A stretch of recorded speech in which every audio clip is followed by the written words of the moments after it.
Yeah. Yerrr. What's going on, ladies and gentlemen? Welcome back to another episode of the Yerrr Sports Show. I am your host, Big Baby, aka the soul of R&B. My voice cracked just now because I was yelling yesterday. But to my to the bottom of the triangle, we have the voice of a generation, Pete Rosado. How you doing? I'm not too bad. A little tired. Last night was a fun night, but I got home a little late. I am still tired. Cool. BK Matt will be on his way shortly. And then we have the reigning, defending, undisputed world champion of the Yerrr Sports Show, the Queen, 25K Tay. What's up, everybody? What's going on? What's going on? So, before we get into anything, I know everybody who's watching and everybody who's listening will, who knows, it's Breast Cancer Awareness Month. This month is very, very, very important to all of us here at the Yerrr Sports Show. And I don't know if you want to speak on it, but well, this year, some of you may know, I was diagnosed with breast cancer on February 22nd of this year. And by the grace of God, I'm in remission. I'm cancer free. So this year, more importantly, I've always wanted to advocate for cancer awareness of all kinds. But this year in particular, given the fact that I was shown the mercy and the grace by sparing my life and being able to speak about my experiences, now more than ever, I want to use whatever platform I have to spread awareness to men and women about this terrible, terrible disease. Absolutely. So that then birthed what we now call hashtag Yerrr for a Cure. Basically, Yerrr for a Cure is a movement created by us at the Yerrr Sports Show to help push and promote breast cancer awareness in all women, but most importantly, the women of color. With this, we hope to raise money for various charities that promote breast cancer awareness in communities of color in hopes of one day find a cure. So, with that being said, we have a cash app where you can send us money to, which we will be sending to two charities. The first charity is called Sisters Inc., and I have the information right here. The Sisters Network Inc., and their mission statement: Sisters Network Inc. is committed to increasing local and national attention to the devastating impact that breast cancer has in the African American community. And the next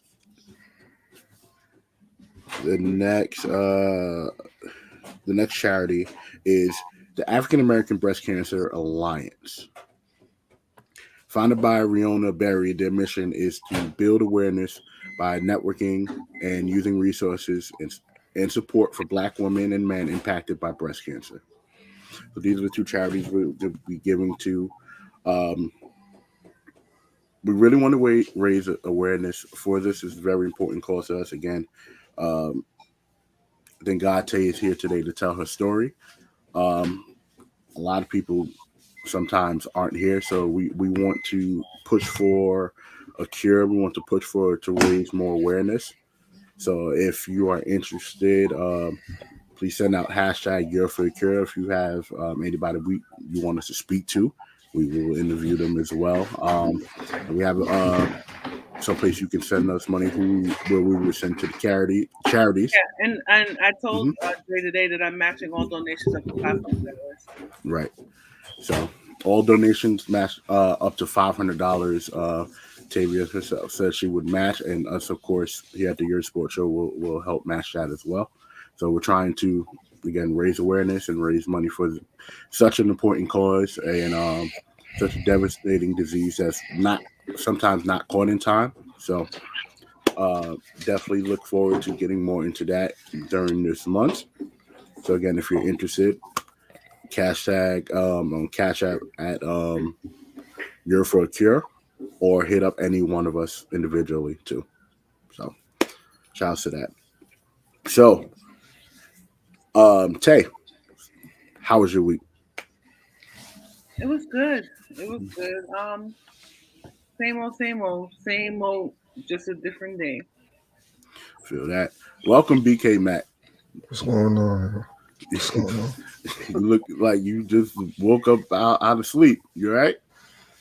Yeah, I'm good, man. I'm good. Tell like your hair. Oh, thanks. Sound like a hair. Yeah. Matt out here not starting with jokes on Tay, so I don't know. I don't know. Go to Nah, I'm good today. I'm good. All right. What's up, Pete? What was you making over there? I heard the microwave going. Yeah, you were like heating up hot pockets and pizza bites, and you didn't even put yourself. Nah, he in the Bronx. That's White Castle. Ain't no microwave going on. That wasn't over here. Pete's microwave. Somebody, somebody in here over here. Oh. Yeah. Pete, how was your week? It was a good week. It was a long week. But then yesterday was an incredible night. Was able to be in the house for Battle Club Pro's 5th anniversary show, Do the Fight Thing. Mm-hmm. And man, was it a whole party from match 1 to the main event, which had the main event. But an absolute great show. It's always fun to be at indie, not only an indie show, but also with family and with friends, and supporting family and friends as well. So for those of you who are not there, make sure you go on to titlematchnetwork.com when it goes up, because man, it was one good show. Most definitely. My week was pretty good. Like Tay said, same old. Same old.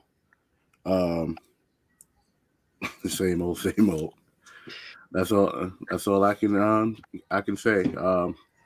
Had a lot of fun this weekend. Looking to have fun, do the show with y'all today. So let's not waste any time. Pete, do you have any quick hits for us? Yes, I do. All right, let's get right into it.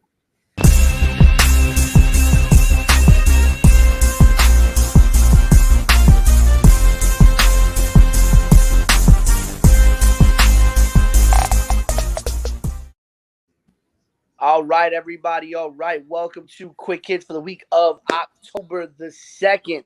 And let's jump right into the NFL and the big matchup of the week, the return of Tom Brady to Foxborough.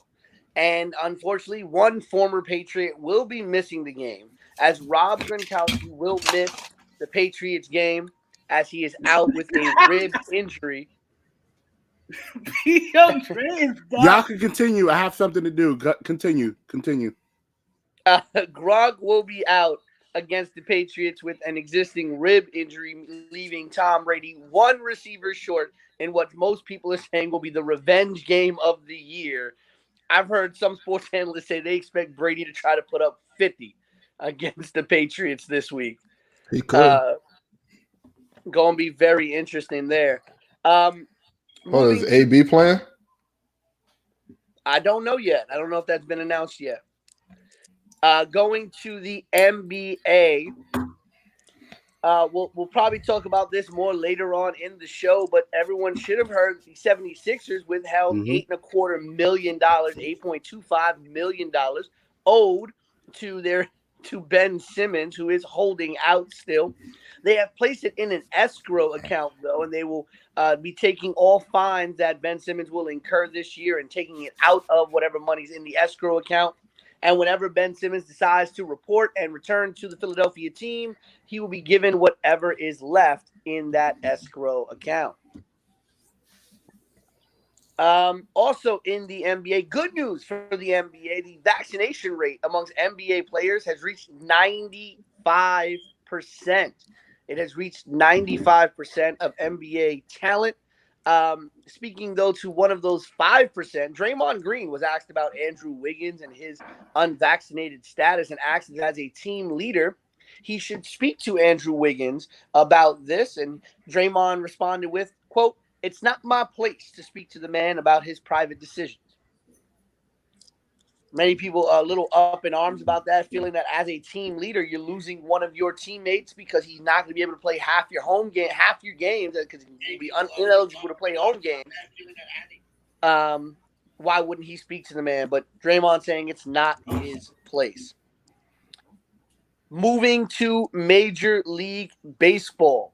Marcus Simon earlier this week, the second baseman / shortstop for the Toronto Blue Jays, set a record for home runs by a second baseman when he hit his 44th home run off a Yankee starting pitcher Garrett Cole earlier this week.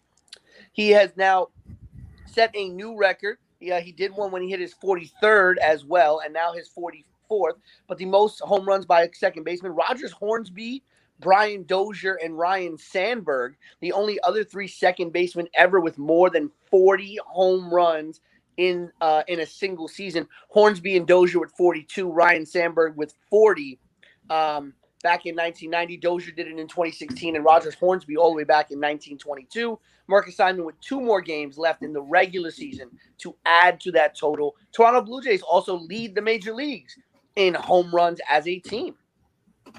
And lastly, speaking in Major League Baseball, the Tampa Bay Rays are looking to play spoiler this weekend. Going into this weekend, the Yankees were in the top of the wild card by 2 games. They would have gotten the first wild card spot. They were 2 games ahead of the Red Sox, 3 games ahead of the Mariners, and 3 games ahead of the Toronto Blue Jays. But they are playing the Tampa Bay Rays for the final series of the regular season, a team they have absolute trouble beating. They lost yesterday's game 4-3 to the Rays, making their lead to the Red Sox, Mariners, and Jays 1 and 2 games respectively. And they are currently losing, as of earlier today, 7-1 against the Tampa Bay Rays. If the Rays sweep the Yankees, or the Yankees even lose 2 out of 3 in this series, they continue to lose today's game, they could potentially not only drop in the wild card, but drop completely out of the playoffs and completely out of the wild card if the Red Sox, the Mariners, or the Toronto Blue Jays, are able to win some games this weekend. They could jump the Yankees, and the Yankees will miss the playoffs this year. And it is all based on the play of the division-leading Tampa Bay Rays. And that, ladies and gentlemen, is Quick Hits for the week of October the 2nd. Absolutely. Good job, Pete. So, hold on. Before we get into all of that, y'all two not going to talk about why Eli flipping off the world? What was up with that? Y'all want to talk about that? That was great. I laughed at it. I found it funny. I just wanted to hear it from the Giants enthusiasts up there. Okay, we're not up to that part of the show yet. So, that's a topic. Yeah, that's a I didn't think topic. that was appropriate for quick hits, but yeah. That wasn't because he didn't add it in quick hits, so he it wasn't appropriate for quick hits. Don't worry about it. No Jack can get on ESPN and do that though, so don't even worry about it. There we go. Yeah. From Eli. Y'all record is just as bad as ours. I don't want to hear that. That's fine. Yeah, but you guys are used to that.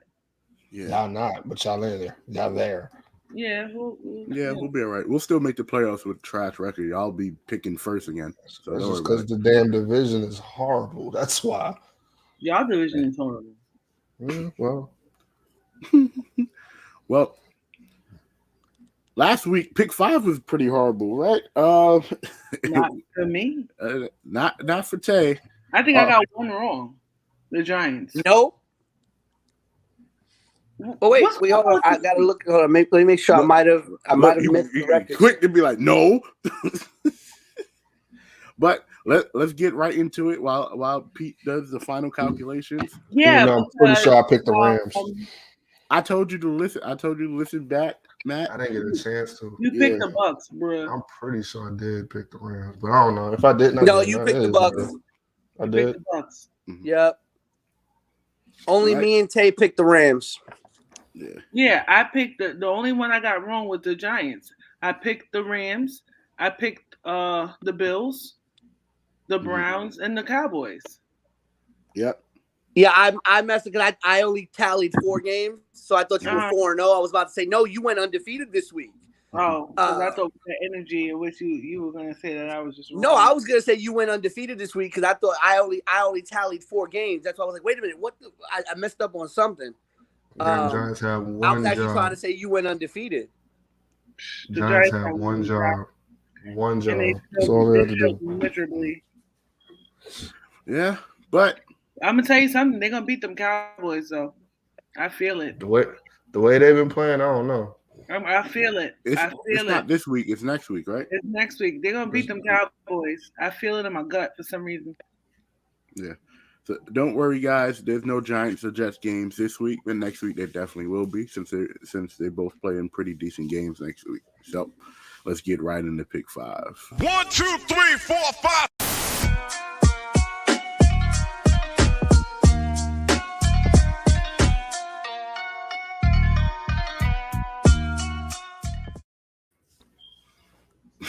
Matt is still shaking his head.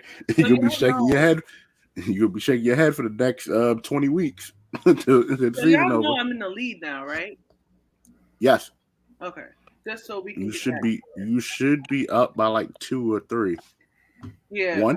And you know it's not because somebody's cheating, right? It's not because of Jack Dunny either. But Pete, are you finished up the calculations? Because Yes, I know am. I know Tay should be up by a couple. By a game. No, by a game. So as of last week, Dre was 6-4 in first place. Tay was 5-5. Matt and myself were both 4-6, bringing up the rear of the leaderboard last week. But in last week's picks, Dre went 2-3. Tay went 4-1. Matt went 3-2, and I also went 4-1 along with Tay. So the leaderboard is now Tay in first place in week 4. Going into week 4, Tay is in first place at 9-6. Myself and Dre are tied for second at 8-7, and Matt is all alone in last place at 7-8. I like how you make it seem like I'm mad far behind. I'm really not, but okay. Yeah, that's what y'all was doing to me when I wasn't that far, and then you really was far. I think you had like 6. I wasn't far. I wasn't far enough to pass Pete when I got to third. Pete just didn't give a damn after a while. That's what it was. Nah, y'all started picking bad in the playoffs. That's what it was. The lesser the games, the easier it got. Once he cursed Tom Brady, it was a wrap for him. Oh yeah, it was a wrap. Yeah. Pick Tom Brady every game. Thank you, Thomas. That and his vendetta against Chicago. That's what really messed him up. Oh yeah. Yeah. Oh yeah. Oh yeah. But the first game, the Seahawks versus the 49ers. The Seahawks are one of the surprising 1-2 teams. 49ers have played pretty decent this year. The defense is usually the defense, and Jimmy G is playing. So what do you got? Who do you guys got? To the leader of the pack. Who are you giving this game to, Tay? Oh man, this is a tough one for me because I can see either one of these teams winning. I know that San Francisco is the favorite.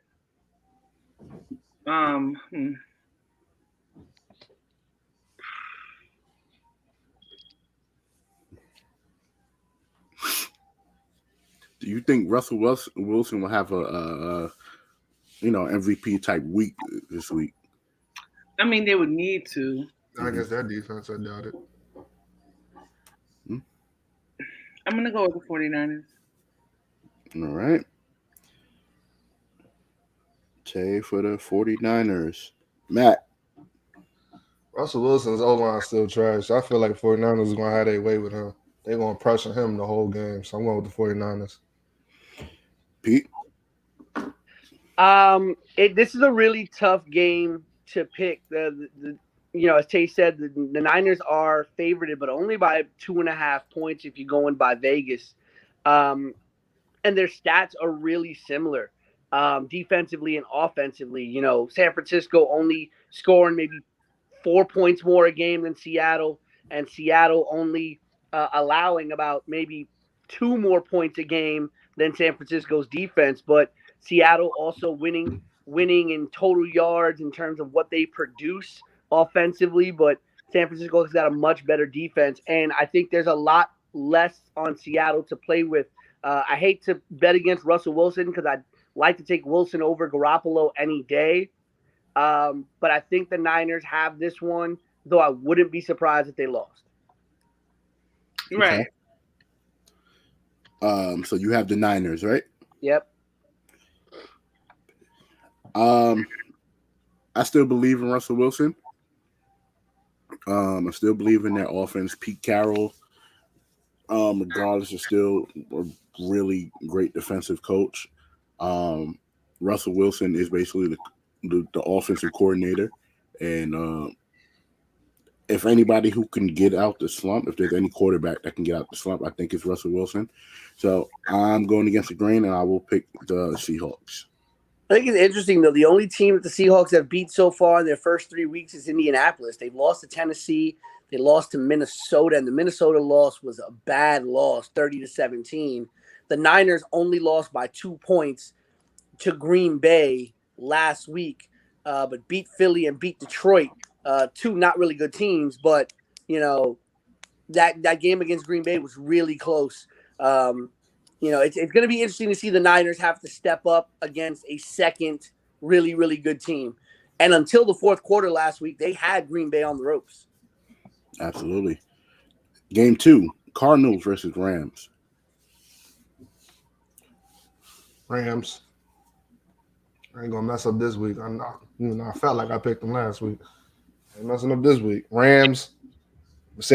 Rams. Pete, did you write it down? Looking good. I'm writing it down. I got it. It's Rams for me. Rams. I'm going with the Rams as well. Yeah, this is another interesting game. I'm gonna pick the Rams as well, but I'm gonna be real honest with you. This is probably gonna be the biggest test for the Cardinals. Kyler Murray has thrown 7 touchdowns and over 1,000 yards in the first 3 games of the season. The Cardinals offense has looked really good. But that Rams defense is something special. And Stafford is looking like a man possessed in LA. This is going to be a real big test for Arizona. And honestly, if Kyler Murray is the first person to hang an L on the Rams this year, that's going to go a long way for him. Okay. Game 3, Ravens versus Broncos. The Ravens are 2-1 this year. The Broncos are 3-0. The Broncos have been playing out their mind this season so far. And the Broncos are favored, by the way. Yeah, and the Ravens last week won on a prayer on a 66-yard field goal. Longest field goal Justin ever. Tucker. So, who do we have in this game? One with the Ravens. Okay. One with the Ravens. I'm going to follow suit. Yeah. I'm picking the Ravens as well. The Broncos have been playing pretty good, but Jackson has been playing well enough to get them these 2 wins.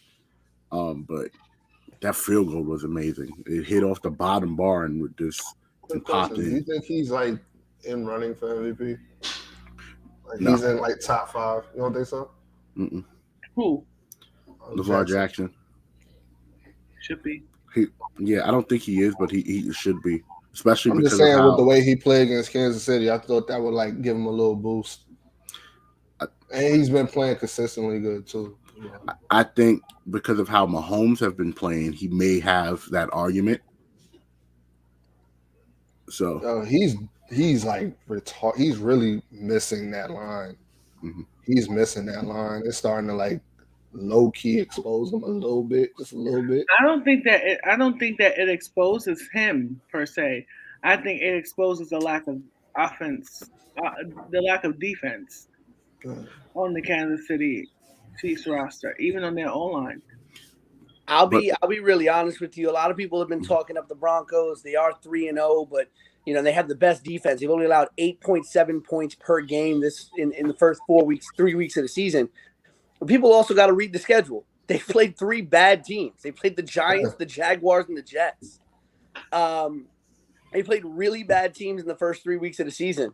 But I don't know about the Ravens. I mean, they barely beat Detroit.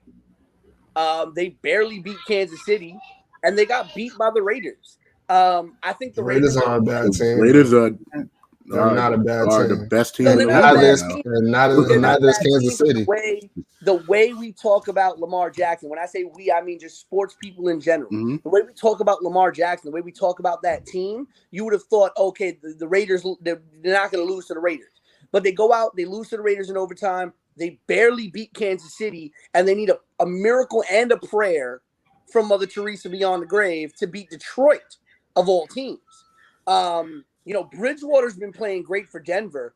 I'm going to pick the Ravens just because I don't think the defense is going to hold up the same way it held up against the Jets, the Giants, and Jacksonville. But I do not agree with y'all in the sense that Lamar Jackson is as good as you say that he is. Pick the Broncos. Listen, I gotta go with the analysis. I gotta go with the stats. I can't. Your analysis just now is all the reasons why the Ravens ain't nothing. Ain't gonna lose. Yeah, you basically just don't gave be us No, reasons I've also why said that the the Broncos Ravens Pete, don't be lose. stupid. the Pete, Broncos don't be defensive stupid. stats are inflated because of who Pete, they don't played the be first stupid. 3 weeks. I'm Pete, just saying. You just said it yourself that It they just played. They sounded played like trash teams: the Jaguars, the Jets, and the Giants. Don't get overhyped. It's I'm not not. hard to leave I'm just those three saying. teams under 8. Don't listen to them, Pete. Don't listen to them. Pete. I'm not getting caught up in the hype of the Broncos. Listen, it's not. He And basically you bringing called up the Raiders stats. garbage Stats too. ain't gonna show you that Kansas City is still Super Bowl favorites, and the Raiders are coming up. Why? I don't can't because we putting too much on that offensive line because I know. I'm not saying Mahomes been making mistakes. I'm not saying they're my Super Bowl favorites. I'm just saying they got no defense. They're still technically Super Bowl.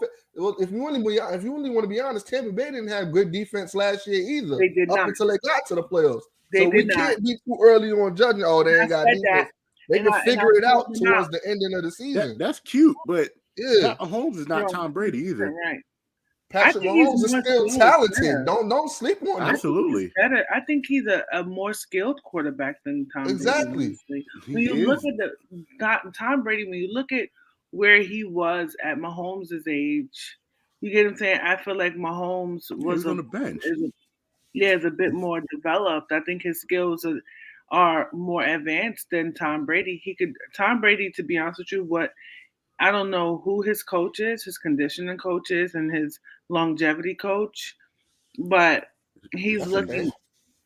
He must have some type of longevity coach because he's damn near 50, still playing. He's got that private coach that Belichick didn't like, that apparently was not allowed on Patriots property. Yep. Oh, the one that did the interview, that trash. Oh, Yep. That one. Jeez. But so Pete, you picking the Broncos, right?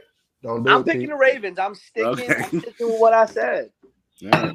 I'm mad you said the Raiders. It's like the second week in a row, Pete not keeping the same energy. I'm just mad that you made it seem like, well, they barely beat Kansas City and they barely beat the Raiders. Like, Kansas City and the Raiders are better than them. No, they played the Packers last week, right? Right. And they almost beat the Packers. Right. That's what I'm saying. I'm taking. So I said two things. I said, one, I don't think Lamar Jackson is as good as everybody's making him out to be, and I don't think the Denver Broncos defense is as good as the stats say they are. Wait, who played the Packers last week? Hold up, Pete. The Ravens? Niners. The Niners. I want to know what they almost lost. But who won? Who won it because of who? Let's talk about it. Who won it because of who? I think it was more their mistakes. They gave Aaron Rodgers too much time. 36 seconds. That's too much time. Stop giving elite quarterbacks time on the clock. Stop, not even elite. We're not gonna play. We're not gonna make it seem like Aaron Rodgers is a whiz on the clock like Tom Brady. We're not gonna do that. Veteran quarterbacks. Veteran quarterbacks. Mm-hmm. They come from a different era. They know what to do with time management. And then the thing is, Aaron Rodgers didn't want to learn a hard lesson twice. That's how Tom Brady was able to win.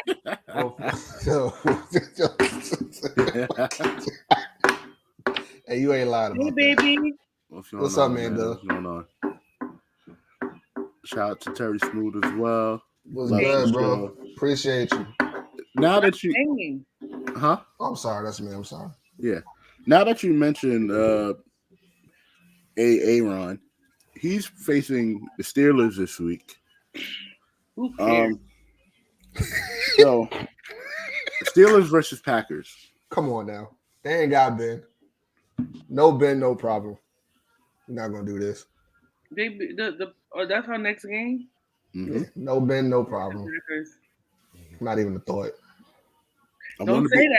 I want to be a hater and pick the Steelers and be right. Go ahead. I dare you. I dare you to do that with Tatum. All right, so you pick the Broncos. Get the If you pick the Broncos, if you pick the Broncos in the game before, I'll pick the Steelers this game. Pete, you know what? Pete, take one for the team. I want to see him put his money. Oh, now y'all a team. Nah. Oh, take one for the team. Nah, Dre, go sit down somewhere and pick them and pick the Packers. Steelers ain't winning nothing.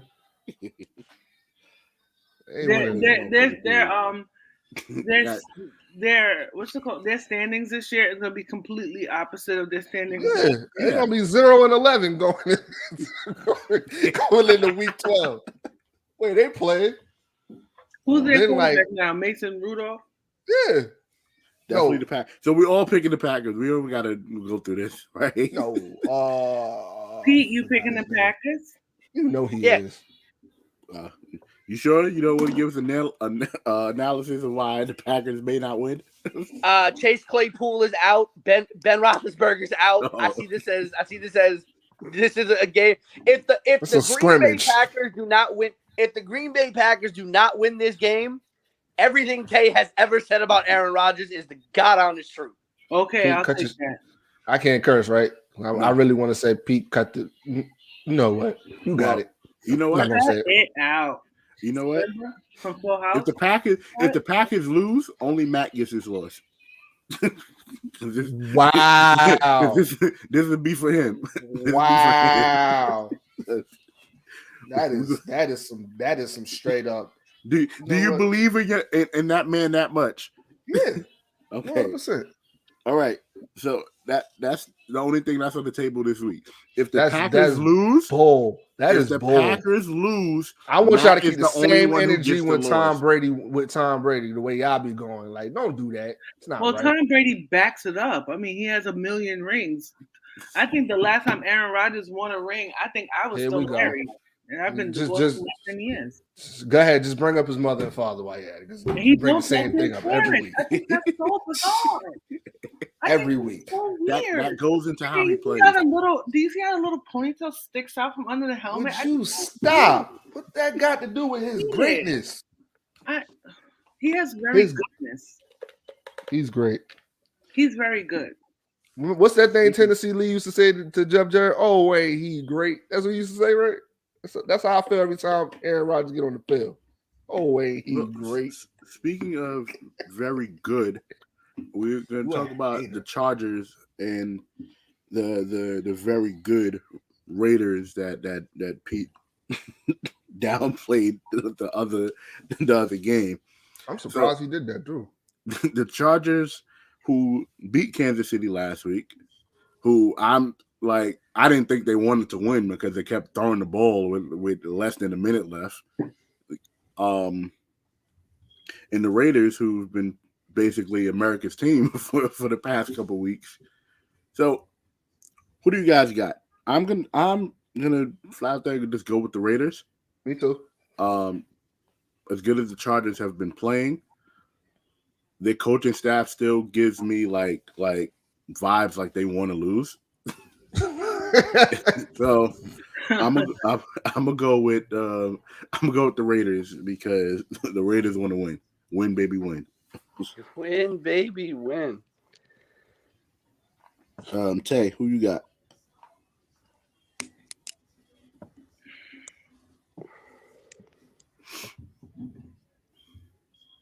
Come back to me. Okay. Matt, you already picked the Raiders. Pete, who you got? This is a tough pick because this is it. Wait, matter of fact, how much do you believe in Justin Herbert? That's the thing. Listen, when I'm looking at these stats, the Raiders are outscoring the Chargers. Boy, stop looking at stats. Chargers with a better defense. The Raiders, averaging almost 500 total yards a game, while the Chargers averaging just over 400.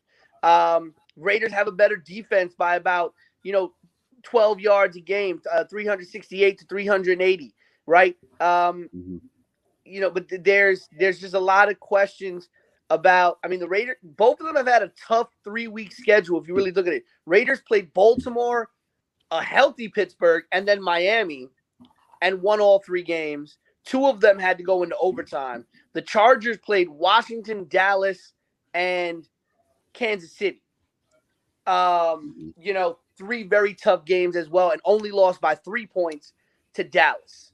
I'm going to put my money where my mouth is. I'm going to go with Justin Herbert and the Chargers. I've been hyping this kid up for a while. I think this is really going to be a show-out game for him. Derek, don't get me wrong, though. Derek Carr has been showing out himself. I think he's leading the league in passing. His 1,200 yards so far, 6 touchdowns, 2 interceptions in 3 games. But I'm gonna put my money on Justin Herbert and say that he's gonna use his game as a coming out party like he did last week against Kansas City. Quick question: ain't the Chargers the favorite for this game? The Chargers are the favorite by 3 points. It depends on the spread because there's a few spreads that have them at dead even. But I'm going with the Chargers. Ooh. And you know what? I'm actually going to change my earlier pick. I am going with the Denver Broncos to beat the Ravens. He knows something that we don't know. What you know? I don't know nothing. I've just been looking at these numbers again, and I'm gonna pick. I think the Broncos might.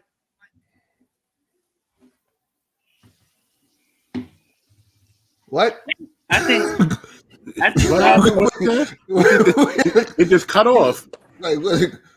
Sorry, I'm on the show on my phone because apparently my new Mac Safari does not work with StreamYard. So you gotta go in Google Chrome.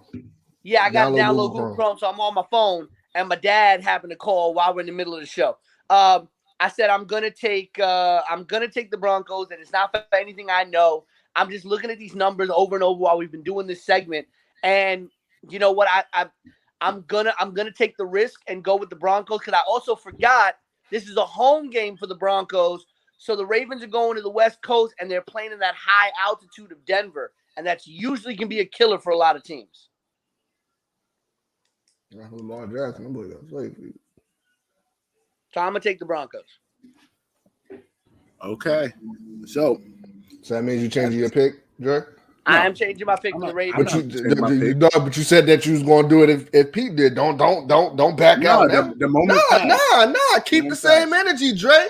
Nah, I had the same energy when it was time to do it. And then you said no. You told Pete not to do it. So why should I do it? If Pete did it, you was going to do it. That's what you said. I ain't doing it. Tay, he ain't say that, Tay. He ain't say that, Tay. He said if Pete changed his pick to the Broncos, he gonna change. No, his you pick. And Pete is a he team. He changed it. So now change your pick, Dre. Don't talk to my team. Dre, change your pick, Dre. Keep the same energy. Yeah. Anyway, like I said, I'm not changing my pick. The moment came and went. Mm-hmm. Because I don't know, y'all was rambling on about these stats, and I'm just sitting here like, can we? Pete got to go next week, and he can't use stats in order to pick his pick. That's going to be what we're going to do. Well, then no, you really on some Max Kellerman junk. I don't get this stat crap. Let me tell you something, Matt.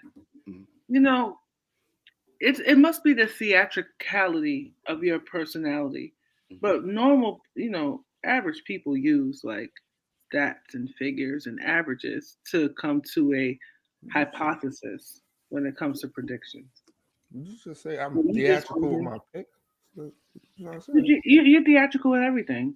You're like, oh, don't let the facts get in the way of a good story. It's the truth. You don't. If it's a good story, you don't need facts most of the time. You don't. I hear that, gangster. Just saying. Okay, now Pete, you can refrain from looking at stats. I think that was the last game. Yeah. I'm still looking at this Ravens Broncos game. Well, you have until before the game. Well, not like when the game come on TV, not like kickoff. No, before the game, you have. You have it. Don't wait till the ball is kicked in the air and be like you want to change your pick, and then somebody take it to the house. Like, no, you don't do that. I'm gonna be reading up on this game all night. I see. You're invested. Very. So let's get into today's topics, and we're gonna go right into the NFL since we're already here. Let's rock and roll.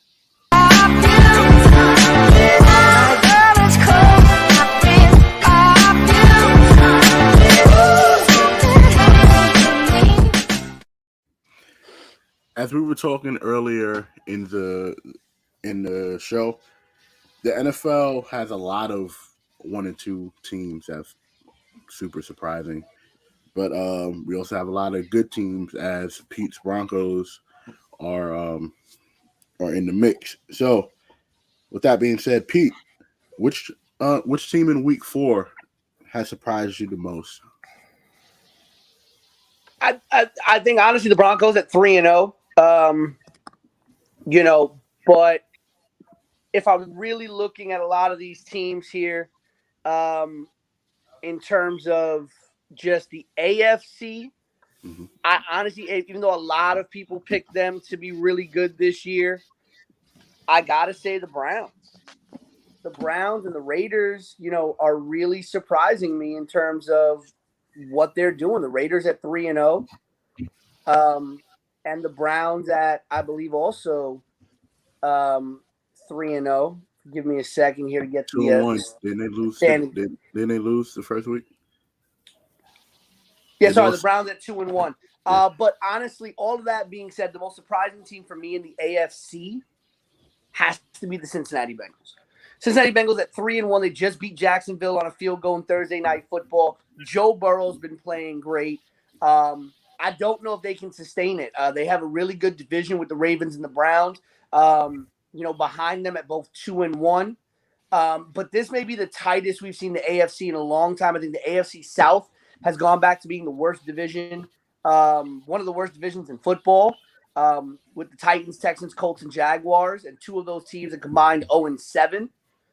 But definitely, the AFC has to be, the Bengals. I think 3-1. I don't think anybody had the Bengals at that high. And in the NFC, not at all.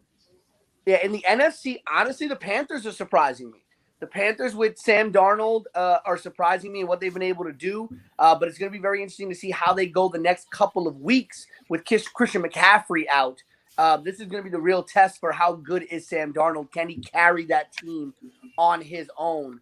But I think everybody else in the NFC kind of where you expected them to be. The Rams and the Cardinals both really showing out in the NFC West.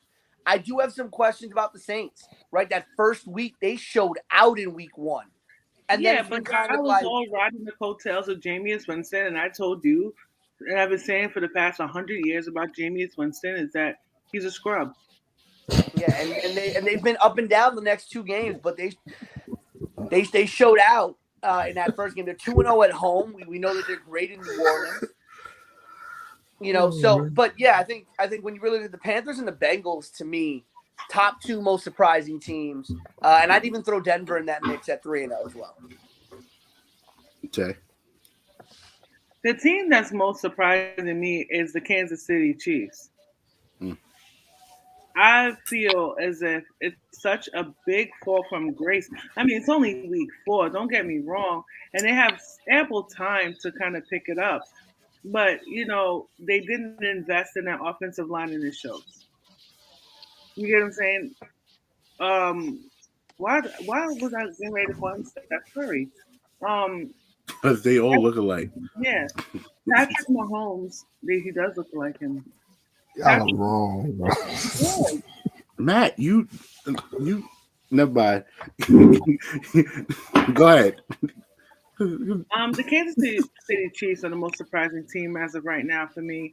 I really, I didn't see them going 3-0, but being 1-2 at this point, I feel like it's alarming, and I think that they need to really start looking into making some moves at that offensive line, especially because Patrick Mahomes, he keeps having to find a way out of no way, and eventually that's going to catch up with him, and he's going to get injured if they don't get it together. The Dallas Cowboys have not been surprising me. They are a September team. So I feel like they are exactly who they say they are right now. I think that I don't see that translating into a Super Bowl or a conference final or anything like that. But everybody else to me, I mean, and I agree with Pete, the Bengals have been surprising as well. And I feel like there are other teams that I really thought would have started playing better. I'm glad that the Browns are looking pretty good. The Browns are looking pretty good. They are starting to look like what everybody thought they were going to look like 5 years ago. Mm. But that's That's it. true. Matt? I'm kind of more or less on the same wavelength with Tay. I think the Browns is not much of a surprise. We knew that they were a good team. I'm really surprised at how the decline in Tampa Bay, not in Tampa Bay, but in Kansas City is being shown. Yes, that what all the ailments that they had in the Super Bowl and how they got dominant is showing now in this regular season. And they didn't make the adjustments that they were supposed to make. So now you kind of like on the fence wondering, like, could they bounce back? Are they still the favorites? So that's a surprise. And as much as Tay says she's not really surprised about the Cowboys and how they're, I'm more surprised at how Dak Prescott is bouncing back. Not really the Cowboys per se, but how Dak Prescott is bouncing back from his injuries. Mm-hmm. He's performing at a really high level. He came up real clutch against the Chargers. I think they played. They lost to the Bucks, which was, to be expected. I feel like they kind of got a couple more weeks of easy games where they can boost up their wins. And I think the only real challenge that they might see might be Denver. If not Denver, definitely Tampa Bay again. But right now, it's pretty much more or less the same. I'm not surprised at how well the Raiders are playing. We knew that they were a great team, a good team, a legit threat. Derek Carr is really coming out. Like, he's really stepping to the forefront. So that's more of a, week 4, you're looking at, like, last year it was just Aaron Rodgers, Tom Brady, and Russell Wilson. Now Derek Carr, and right now it's just looking like the Derek Carr and Tom Brady show. That's what it's looking like right now. So yeah, I think for me, the Cardinals are a surprising team right now. We know how Cardinals are 3-0, just like the Rams in the NFC West. I knew how good Kyler Murray was, but I didn't know how good that team was going to be. They're not the best defensively, even with J.J. Watt, but at the same time, Kyler Murray is holding his end of the bargain. Being one of the smallest quarterbacks in the league, being able to get passes out and see over the defense the way he can is helping them immensely. I'm gonna go out on a ledge and say I'm surprised that the Giants are being 0-3. Given the schedule, yes. Yeah, we knew they were gonna have a hard schedule. So I'm not surprised, but I'll be surprised if they get worse. They should have won that game on Sunday. Mm-hmm. Definitely. I'm trying to remember who they played week 1 and 2 against. I can tell you right now. My memory is only sharp. I need to get more sleep. They played. So in week 1, they played the Broncos. Okay. Week 2, they played Washington, and they only lost about 1. Yeah. So, and they lost to the Falcons by 3, by a field goal. And now they about to play the Saints. Let me tell you, Jameis Winston is a scrub. Oh, 30 for 30. But that rest of the team ain't. But he is. But I would start Taysom Hill. Yeah, I gotta relax. Let my man live. I've been saying this about Jameis Winston for years. He's too spotty. He's too hit or miss. You get what I'm saying? And the hits don't hit as hard as they're supposed to. It's not giving what it's supposed to give. It's not. It don't. I mean, it's not giving. Yeah. You know it's right. Like they're 2-1 right now. So I mean, I'm not. they slam the Packers, get slaughtered the next game, and then get By the slam another Panthers. team. Hey, Yeah, they slammed the Patriots. Well, they didn't slam them. They just beat them by like 2 touchdowns. Yeah, they slammed. yeah, they slammed the Patriots. Well, they about to slam the Giants. That's how I feel. They might Okay, just. who the Jets playing this week? Well, we ain't talking about the Jets. We're talking about Jameis Winston and the Saints right now. That's what we were just talking about. Yeah, they're gonna slam. They're gonna thrash the Giants. If Jameis Winston is, y'all playing Tennessee? Y'all. Oh man, somebody gonna get thrown by damn. What's his nobody name? over Is Le'Veon Bell still with the Jets? Nah, he's with. Ain't he with Tampa Bay? I thought that was Antonio Brown. I think he's with Tampa Bay. He's with Tampa Bay. With Tampa Bay, you know.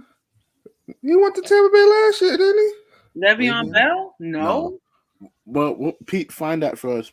Pete, where Pete go? Pete is about to give me an epileptic seizure because he's going on and off the camera. But all right, Le'Veon did leave the Jets and went to Kansas City last year. He went to Kansas City. He's on. I believe he is. Oh, he is with the Ravens now. Oh. He is with the Ravens now, and there are rumors saying that he would be making his Ravens debut against the Broncos this week. Oh yeah, all right. But you picked the Broncos. Cool. So yeah. Le'Veon Bell is a bum. All right. Wow. What? You said what? Ever since that boy left the Pittsburgh Steelers, he a bum. I'm sorry. The Jets don't got an offensive line to block for him. Oh, I'll bad. I'm not in this conversation. I'm not getting involved in this. I don't agree with what he's about to say. I have nothing to do with. I'm not taking no responsibility for that. That's your teammate. Look. Certain times you just got to step out of certain situations. It's a fair one. You want to attack Le'Veon Bell right now? Have fun, brother. Have fun. You were jumping for the foot in? But he still didn't pick the Broncos, though. He chose the Broncos. He chose the Broncos. Oh, he chose the Broncos. That's why I said, yeah. so you still chose the Broncos with Le'Veon Bell about to start playing? The Steelers haven't been good since Le'Veon Bell left. Don't you do it. Don't you do it. I can't even argue because they was dominant and then they just fell off the earth afterwards. They lost Connor too. But you don't remember how y'all were calling that 10-0? Y'all was calling that 9 last season. Y'all called that 9-0 and 10-0 suspect. It was because we knew they didn't have a running game, and we knew it was only a matter of time before Ben was going to get rocked, and those plays wasn't going. There's only but so much throwing you can do. You have to put the ball on the floor eventually, and they didn't have no weapons. Their running game is as suspect as leaving a cup around Bill Cosby unattended. Y'all are wrong. You gotta stop. We on the radio now. You can't say stuff like this. So he did it. He did it. Can you stop? He's disgusting. You gotta put a parental advisory Right on now, the front of our. Le'Veon Bell is on. Right now, Le'Veon Bell is on the practice. He is on the practice squad for the Ravens. They signed him. That's why you sitting there being all quiet, not saying anything because you on Wikipedia. Because he had to make sure. He had to make sure he didn't have to change his pick. Yeah. I ain't gonna change no pick because of Le'Veon Bell. All right. I believe that you opened those two lips and called him a straight bum. Yeah, you wild. Like I can't even. I won't argue with Tay calling Jameis Winston a bum because that 30 for 30. And he goes on screen again. I can't do it. But to say Le'Veon Bell is a scrub because he went to the Jets and the Jets was depleted. They were really terrible last. They were really bad last year. I mean that wasn't a good place. It wasn't a good measuring stick for him to kind of. It wasn't a good place to say, hey, he's a real scrub. Last year was basically a wash. Right, and by the time the Chiefs got to him, they're already established on offense and everything. The Jets been rebuilding since we got rid of Testaverde, man. I've been rebuilding since Joe Montana, so I gotta drag it. I said Testaverde. Leave it at that.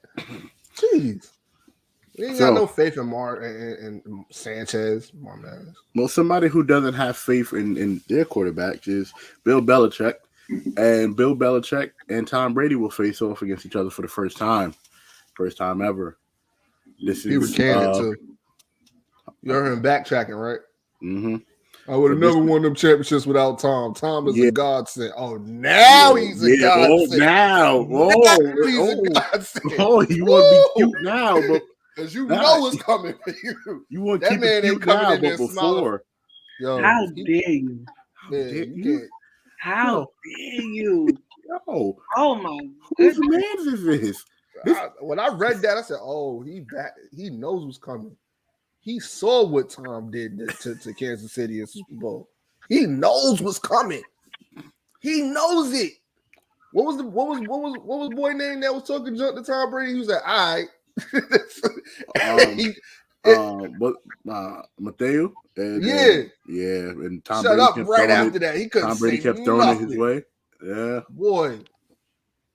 So can't get right, Bill. Boy, this is the classic. This is the game that many people are looking at. It's the quarterback versus the system, and who was more important than who. So who's this game bigger for? Tay, who's this game bigger for? Is it bigger for Brady or bigger for Belichick? It's bigger for Belichick because his first season with the Tampa Bay Buccaneers, they won a damn Super Bowl. There's no more you have to prove than that. You get what I'm saying? And they look pretty good. The Buccaneers look pretty good. I mean, I don't know if they're Super Bowl good, but they look pretty good to me. I think they have way more competition, but one team that no one's even talking about anymore is the New England Patriots. Last year, we spent more time talking about their COVID woes than talking about their actual playing on the field. So I think that this game means more. I think it means more to Brady, but it's worth more to Belichick if they won. Matt? Man, listen. It means the world to Tom Brady because now he's not. Granted, he got his affirmation because can't get right. Bill backtracked a couple days ago. It's just more or less like, nah, you gonna eat every last bit of this turf like after this. And if anybody is betting that the Patriots even stand a chance in this game, I gotta relax. Like, granted, Bill Belichick is a really, really good coach. Mac Jones is a really good quarterback. He's still young. His potential's through the roof, but Mac Jones ain't Tom Brady. And they don't got nobody on that squad that is messing with the offensive weapons that Tom Brady has to play with, even without Gronkowski.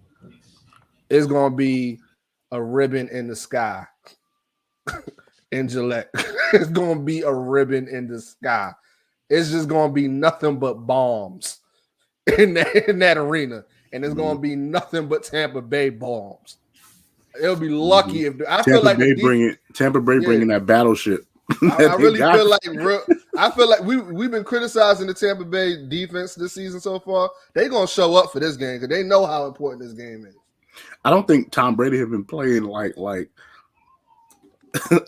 the way. Like I don't think he's been playing for real. I think he's gonna play for real this week. It's been scrimmaging for him. He's just throwing this the ball is around. game one for him. Yeah, he's just throwing the ball around. This game to Tom Brady is what week one game with Tampa Bay was to Dallas. Like you saw how they showed up. Yeah. It's that type of animosity because Bill Belichick did everything but give Tom Brady his flowers, and he gave it too late. And I'm pretty sure Tom Brady wasn't listening. I'm about to play like it's the fourth quarter with 1:32 left. The whole game. Like the whole game. Pete. I'm pretty sure he didn't listen to nothing Bill Belichick said this week. There are pundits out there that's saying that Brady's going to drop 50 on the Patriots. And I wouldn't be surprised. Now, Gronk is out, got a rib injury, but that don't mean that we don't know if AB is playing or not. but I think Brady will find a way to put some hurt on them.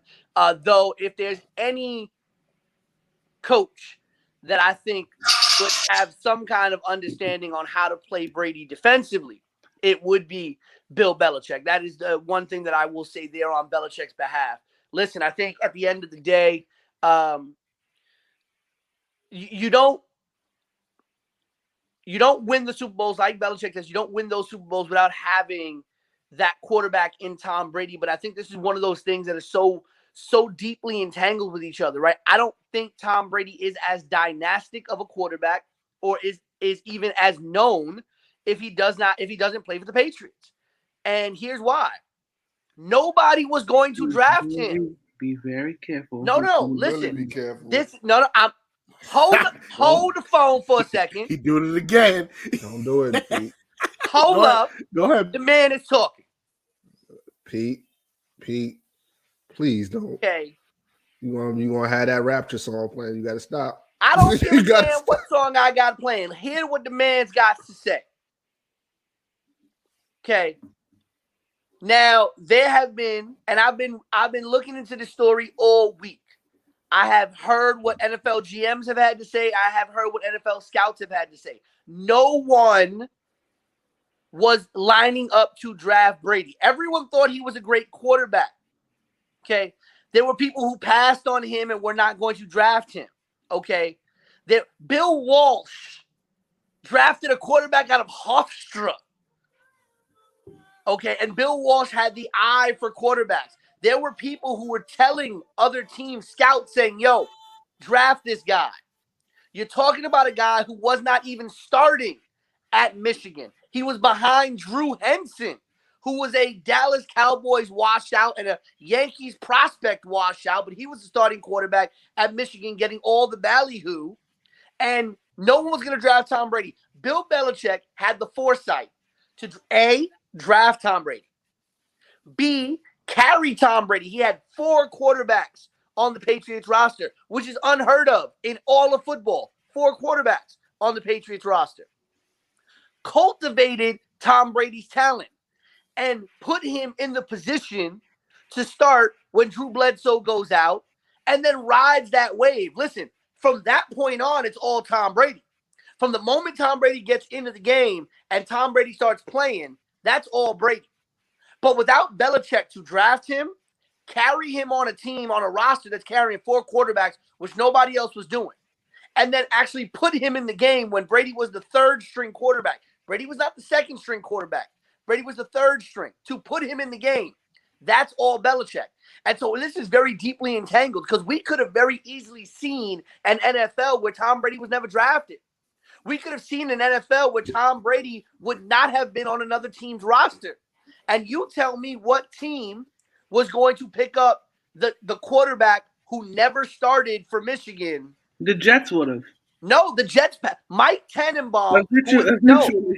Mike Tannenbaum, who was the assistant general manager for the Jets, actually stated that they did not pick Tom Brady, even though scouts had told them to pick him. And at the end of the day, when they saw that Bill Walsh, they picked another guy. I forget his name. They had picked Pennington. They had picked Pennington that year. They picked Chad Pennington.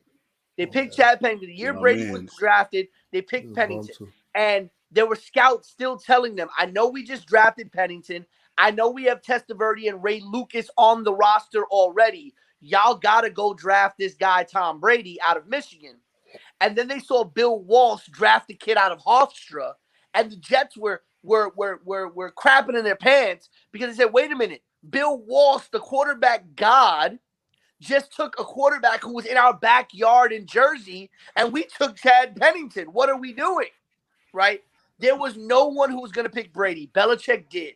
We could have lived in an NFL where Brady never got onto a roster, and we never see Brady the way we see him now. So, yes, you don't win the way you win without Brady as your quarterback. But Brady probably does not ever see the NFL if not for Bill Belichick. So the question is, who is this game more important to? I think the game's more important to Belichick because he has to prove that he can win without Tom. Tom won a Super Bowl without Bill. Tom went to Tampa Bay and won a Super Bowl. Belichick is leading a rebuild in New England. So that we knew that was going to happen the minute you got rid of Brady and you got rid of that squad. You were going to have to rebuild in New England. So the game is more important to Belichick because it shows that you can beat Brady and you can do something without him. Brady has nothing to prove. He's going to go out there. He's going to try to drop 50 just out of spite. But he's got nothing to prove by beating Bill Belichick. And even if you do beat Bill Belichick, which I think that they will, you're beating a rebuilding Patriots team. Call me if you were playing an iteration of your own Patriots team and you beat them. You're not. There ain't nobody's fault but Bill Belichick's fault that they playing a rebuilding team. That's his fault. Like 100%. I'm not saying it's not. All right, then. So if you get smoked, like we are planning to watch you get smoked, you got nobody to blame but yourself. Why? Because you pretty much opened the door and showed him the way out with the way that you treated him. Mm-hmm. So that you deserve every hardship you get. You deserve your team looking like trash last year. You deserve to be sitting at home with Robert Kraft watching Tom Brady win the Super Bowl. Robert Kraft don't even like you. Yeah, but that's what you deserve. You deserve to sit there and feel the stares of everybody in Boston, knowing that they didn't want to get rid of Tom Brady, but you was so hell bent on getting rid of him and proving to him that he ain't as good as that we all know that he is. This you did this, so no, it could be important to him, but what's going to be even more important? That smoke that he gonna catch on Sunday. That's what's gonna be important. Because Tom Brady's coming locked and loaded. Mm-hmm. And I promise you, every touchdown that he throw, he just gonna look at Bill Belichick and like, this is my home. If Tom Brady do my the home Jordan to your shrug, home. If Tom Brady do the Jordan shrug every time he throw a touchdown, that's gonna be my favorite game to watch ever. I can't believe Bill Belichick has made Bill Belichick's incompetence at this point has made me like Tom Brady. It's crazy. It's crazy. He left the situation looking like the angel. And normally the prima donna quarterback ends up looking ungrateful. And he ended up vindicating himself and his image. And the way you put it out was he would have never been in the league without Bill Belichick. Well, look at the monster. Let me tell you something. There would have been some scrubby team. I'm not even gonna play. I'm not even gonna play. Look how terrible some of those teams were back then. You get what I'm saying? And he went to the Super Bowl. And he went to the Super Bowl with him. Yeah. Come on. Like, I get what you're saying. But Bill Belichick created that monster. We all get it. He created that monster. The chance. You get what I'm saying? Bill Belichick, and to be honest with you, he knew what he had a diamond in the rough. And he knew how to mine it. You know what I'm saying? And the thing is, when he mined it, he mined the diamond, took care of the diamond, and then now the diamond is bigger than the miner. Boy, he done let Caesar out the cage. It's a wrap. Absolutely. He let Caesar out the cage, and he about to take over. This is the rise of the apes. Belichick has created a lot of enemies, but what's funny is the mentality that Belichick has is very much the mentality that a lot of football teams, not coaches, but teams have, right? Teams think they are bigger than the star, right? And Belichick is operating on that team mentality of I, the coach, am bigger than the star. And he got proven wrong. Listen, everybody knew that Brady still had a lot of things left in the tank. Everybody knew that Brady could have still stayed in New England and done great things in New England. But Belichick wanted to prove that he could do it on his own. And, he is going to be his own worst enemy until he proves that he can do something with Mac Jones and this team. The funny thing is, I don't know how long his leash is going to be in New England with Robert Kraft on his own. I don't. Well, somebody whose leash is probably going to be very short, and his leash has been very short with all of us recently, is Doc Rivers and the 76ers. So, Ben Simmons is willing to sit out the entire NBA season if he is not traded from the Philadelphia 76ers. Like a damn fool. Whole fool. Matt, your thoughts on if this is a good idea or not? It's not a good idea. I get the whole stick to your guns and everything, but you really trying to forfeit all those millions to run away from a situation that you could have helped made better. Mm-hmm. He could have helped me. Tay, this is all about him not putting in the work and the effort to get better on free throws and shooting. He could have got better on that. He chose not to get in the gym and do what he was supposed to do. We're not going to do that. Yeah, it's deeper than that. Huh? It's deeper than that. And these are the same, but this is what I'm saying. The same problems that he has now were the same problems he had when he signed that extension in 2019. So the only difference then and now is that you were the target. You were 100% the target. You were the reason why they couldn't play you, because you were going to be a target. They were going to foul you. They were going to put you in the free throw line. You were going to miss because you're a poor free throw shooter. Come on. This is stuff that you could have worked on. You're an NBA pro. These are things. You've been in the league for what? It's been like six years, right? 6-7 years he's been in the league. Mm-hmm. And again, you came into the league knowing what you had to work on. Your shooting and your free throw shooting. 7 years in the league and you still haven't gotten better at it? Come on. Well, we get on LeBron James and we got on LeBron James about his shooting.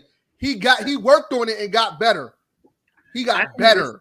I think this is deeper than that. I think we're pulling out bits and pieces, and I feel like we can only talk about this aspect because I feel like people like Joel Embiid and stuff are coming out and saying that this was basically we catered this team around him and he's acting like a diva and this is disrespectful and stuff like that. But which is a lie. Which I feel is a lie. Yeah, that's a lie. I agree. It's built around you. It's been built around him. You get what I'm saying? And the thing is, this team is just not a good team. They have no chemistry with each other. Ben Simmons and Joel Embiid, they tried to make it work. It didn't work, and it doesn't work. And the thing is, when you add, I think when he signed the extensions before Doc came, if I'm not mistaken. He signed when Brett Brown when Brett Brown was a coach. Yeah, July 2019. Yeah. And he had more problems with Brett Brown than Doc. I think that it's a bigger symptom. I think it's the culture around the team. I think maybe he's realizing that the writing's on the wall and it's time for him to make a move. I mean, he's set to make $825 million if he just stayed on the team. And the thing is, it must be worth it to not want to talk to even your teammates. And normally your teammates are the first people that you would talk to. You know, you may not mess with the coaching staff or corporate, but you would definitely talk to your teammates. And then when he turned them down, Joel Embiid is trashing him in the media. I think that's trash. After that, I wouldn't even go back. How could you fumble the bag? You would fumble 8.2. You fumble 8.2 million? I wouldn't. Not 8.2 million out of 800 and something. 75 million. I can take a hit. I'll take that L if I'm getting the majority. Now his extension was 177. Yeah. Yeah, but he gets paid they owe him over $800 million. I'm never. Whoa. Wait, so he only getting 33 million. I'm sorry. 8.2 million. 8.3 million. Yeah. That was out of the 177 million. I'll be okay. Of 8.2. But that's just for the season. That's the start. I think that's just the season. He gets paid 1/4 of his salary for the season. Yeah. 1/4 of his salary for the season. He's supposed to get 33 million this season. Ooh. 8.2. Ooh, you ain't seeing none of that until you play. That's how I feel. Which is fine, but what's gonna happen? Ben Simmons is gonna get his money anyway, and here's why. He can sit out the season and become a problem, or they can pay the man his money and trade him to another team, because the incentive that the other team is going to have is, hey, I lost some bread on the 76ers. So the only way I'll come to you is if y'all make that bread up to me, which can happen. Which can happen. How So, if he can't shoot free throws? It's not about shooting. At this point, it's not even about shooting free throws. It's about his confidence and his trust in the team. Shaq said this the other day. It's not even about his skill anymore. It's just about how he feels about where he's at. If he goes someplace else and he's happier where he's at, and it's not the 76ers, you will see a better player. We see this in most players. The majority of players start to play better when they're not in garbage situations. You feel me? You're talking about LeBron. I'm not just talking about LeBron. I'm talking about your boy Kyrie too. Kyrie got out of Boston, came to Brooklyn, and started playing like he's supposed to play. Like Cleveland, when the Boston started playing like shit, because Boston wasn't a good situation for him. Brad, the coach over there, didn't know what to do with him. Like, you know this. We discuss this amongst each other all the time. Yeah, I know. Look at Kemba Walker. Kemba Walker is about to be a dog on the Knicks because we hope. Don't do that. we hope. I have faith. You got that's all cool. It's all cool. We hope and we pray. Pete. Listen, I don't want to put this on Doc. We can talk about Doc not being a great playoff coach. We could talk about Doc not being able to get the job done taking a team to the finals or winning a championship and things like that. You know, I can agree with all of that, and I can sit here and say, but I think Doc is a good coach. And one of the things that unfortunately a lot of players don't like about Doc, especially the younger players, what you've seen over the last 10 years, is Doc holds you accountable. Doc makes you work. Doc puts your feet to the fire. If you think about the last team that Doc had a really good relationship, let you down. He puts your feet to the fire to let you down in the second round of the playoffs. Well, no, I get that part, but I mean, I don't agree with that. Put your feet to the fire thing, because he ain't do nothing with Kawhi and Paul George, and they play like trash. But again, I wouldn't go that far. I would consider those guys to be younger players. Look at the players that Doc had good relationships with: CP3, Paul Pierce, Kevin Garnett, Ray Allen, older veteran players. We can stop your point right there, because he had the Clippers. He didn't put the Clippers' feet to the fire either, and they were finals. They were supposed to be the team, a championship team. And but a lot of that team's beef was that he didn't hold Blake Griffin accountable. Well, and Blake, Blake came in as that star, didn't want to listen. He probably, I don't understand what you could really do with Blake. I don't really see much that you could do with Blake's game, right? My thing is this: you got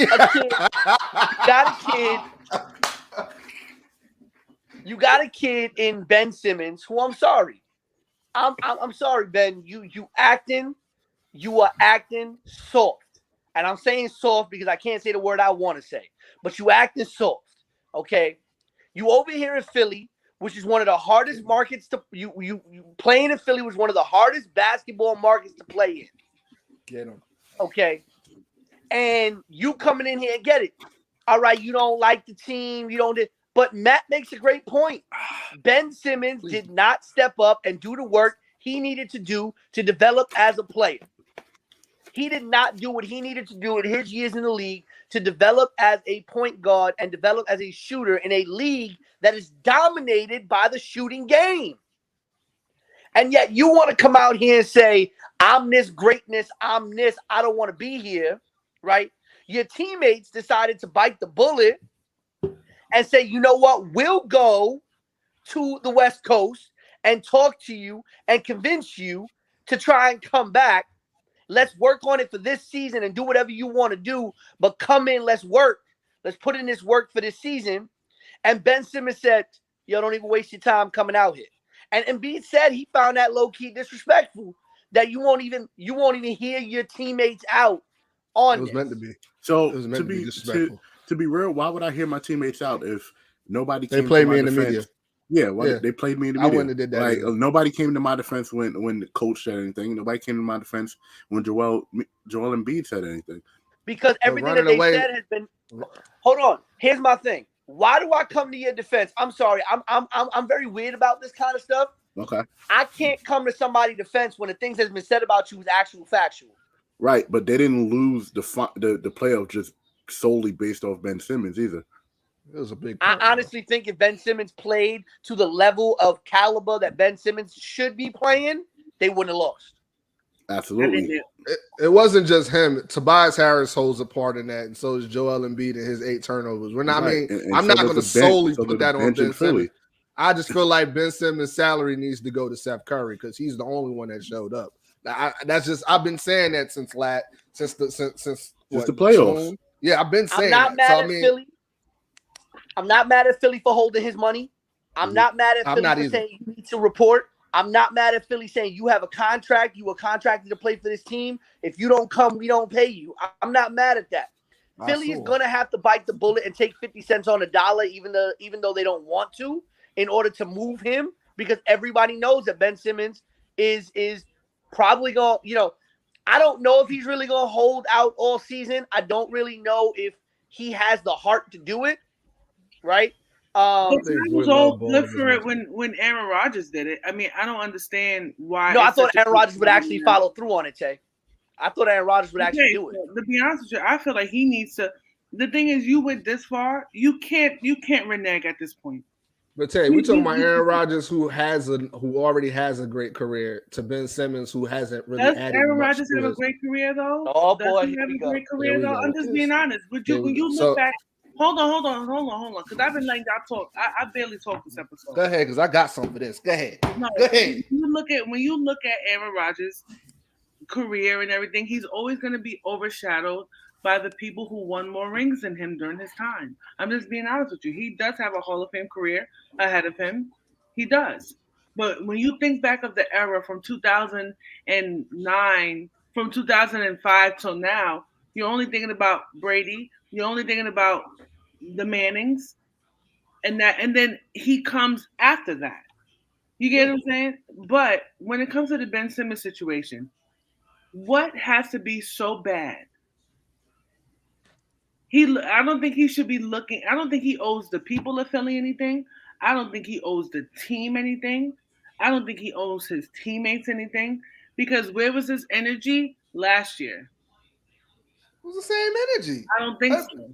The last 3 seasons, Jay, correct me if I'm wrong. The last 3 seasons, the main focus has been Ben Simmons. Is he going to shoot or is he not going to shoot?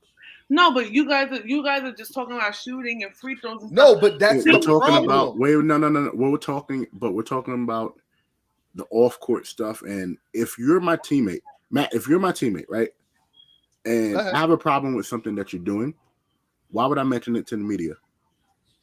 Okay. What does that have to do?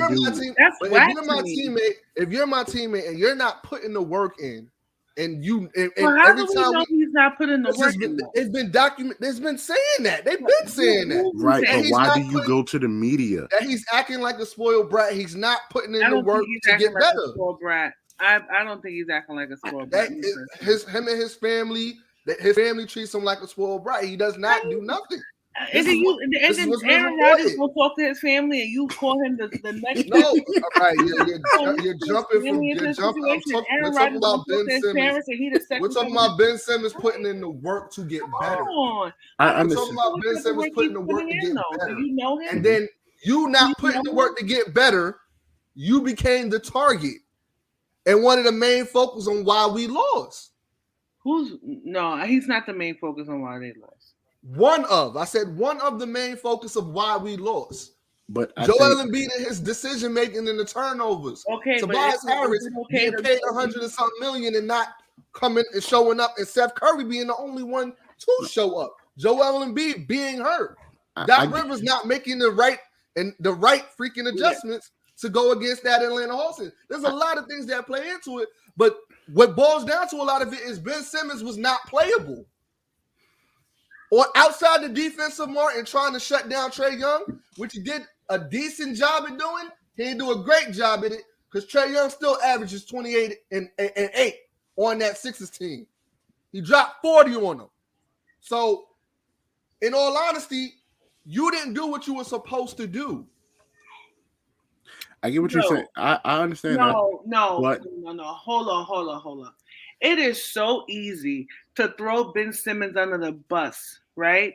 Because of the drama. Hold on. I'm talking about his teammates. I hear you. It's so easy for his teammates to throw him under the bus like he's the problem when they're all the problem. They've had years. They've had years to play together. Their core team has been together for some time.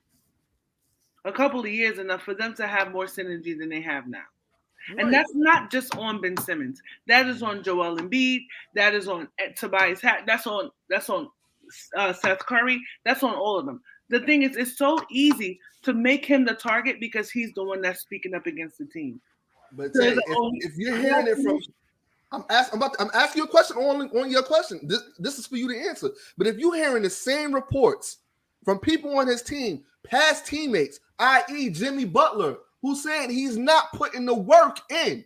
We could have beat Milwaukee and he didn't put the work in. I don't think that's fair for somebody to say somebody else is not putting the work in. If you're my teammate, right? And I say that you slacking. And if Dre is my teammate and he's slacking, if Pete is my teammate and he's slacking, you know what a teammate is supposed to do? You keep that home. You don't tell Fox Sports that. You don't tell ESPN that. Because to be honest with you, who's ever going to the media saying that this person's not putting in the work? Because no one likes to have that tag put against them. That's kind of cheapening his stock for another team. You get what I'm saying? That's not doing anything to hurt his character. Because I could say the same thing about Jimmy Butler. He disappeared to me too. At certain times. I'm well aware of that, but you get what I'm saying? I just think that at the end they let him go. Trade him. Yeah. The problem is, are they going to get a good enough package? And listen, I'm just going to be real with you, and I think all of us could agree. AI would have ripped him a new behind if he'd been playing in that era. Yes, and I get that. I get that, but we can't. I get that, but we can't keep bringing that up. Never showed up. And Allen Iverson his ego was so through the roof. He wouldn't even show up to practice. So how dare he put somebody else in check? And if he's doing worse. But that Philly team, Dikembe would have checked Ben Simmons. Iverson would have checked him. All them veteran players. I don't see anybody on that Philly team playing with heart besides Steph Curry. Right, but go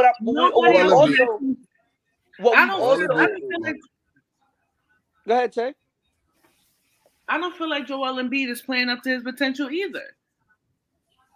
And every time he doesn't play up to his potential, it's so all right. So what's gonna happen when Ben Simmons leaves, doesn't come back, right? And they still be in the same position that they're in now? What are y'all gonna say?